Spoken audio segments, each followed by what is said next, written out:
Fala aí pessoal, faz tempo que a gente não manda vídeo para vocês, mas é porque a gente está com muito trabalho. Diferente de outros canais que a gente vê, o TecLab fala de placa-mãe, de FPS, placa de vídeo, overclocking, teste de fonte, um monte de assuntos. E agora, com a parceria da Kabum, nós vamos poder dar sequência também nos projetos que a gente tinha anteriores, que é o mundo dos PCs, as curiosidades, os testes de fontes, consciência elétrica, overclocking e todos esses outros. Mas hoje nós vamos falar de uma nova série de fontes que está chegando no Brasil, que é uma fonte da PCIS, um fabricante nacional que está trazendo os modelos de 400, 500 e 600 watts. Nós vamos mostrar durante o vídeo os resultados que elas apresentaram e no final as conclusões.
A PCIS procurou atender o mercado que tem maior popularidade, com os modelos de 400 a 600 watts.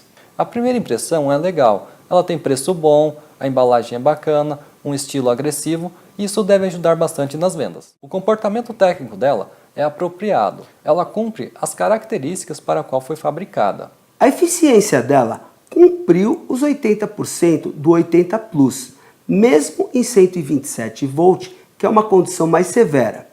Isso que nós vimos dela estar um pouco abaixo é verdade, mas ela está dentro da faixa de tolerância.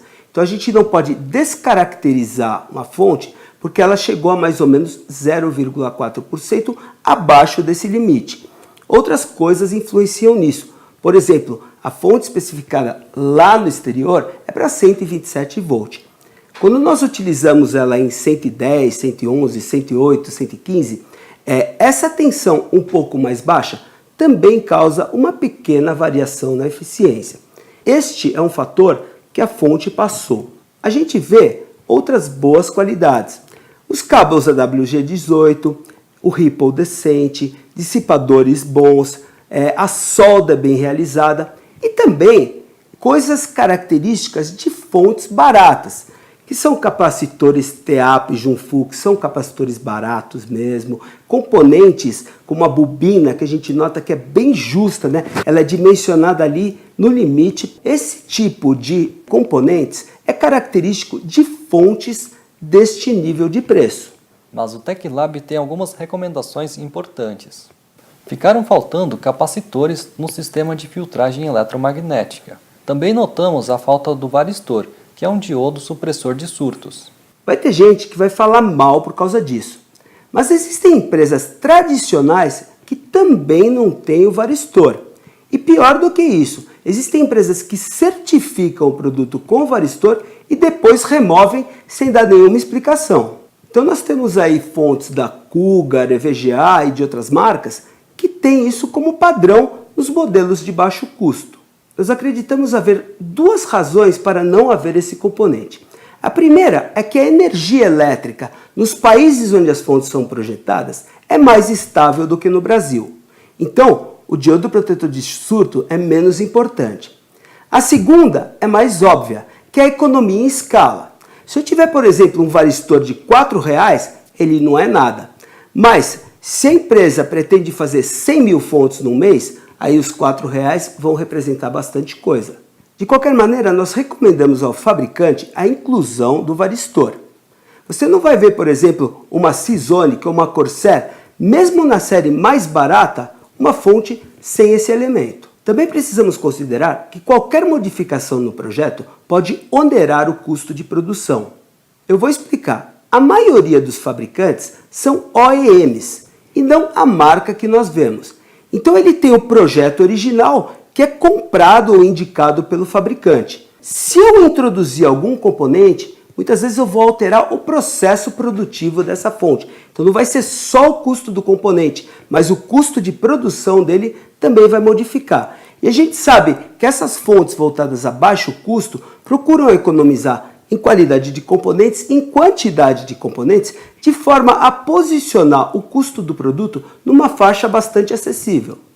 De uma forma geral, mediante a tudo o que falamos por aqui, nós podemos posicionar o produto de forma satisfatória. Considerando a ótima energia que nós temos no país, recomendamos a utilização de um protetor de surto, que o pessoal chama erradamente de filtro de linha. Vocês podem ver bastante informações sobre isso na nossa série Consciência Elétrica para PCs. Lá vocês vão ter bastante informação importante e saber que mesmo uma fonte bastante cara e bastante boa não vai proteger o seu computador no caso, por exemplo, de um raio.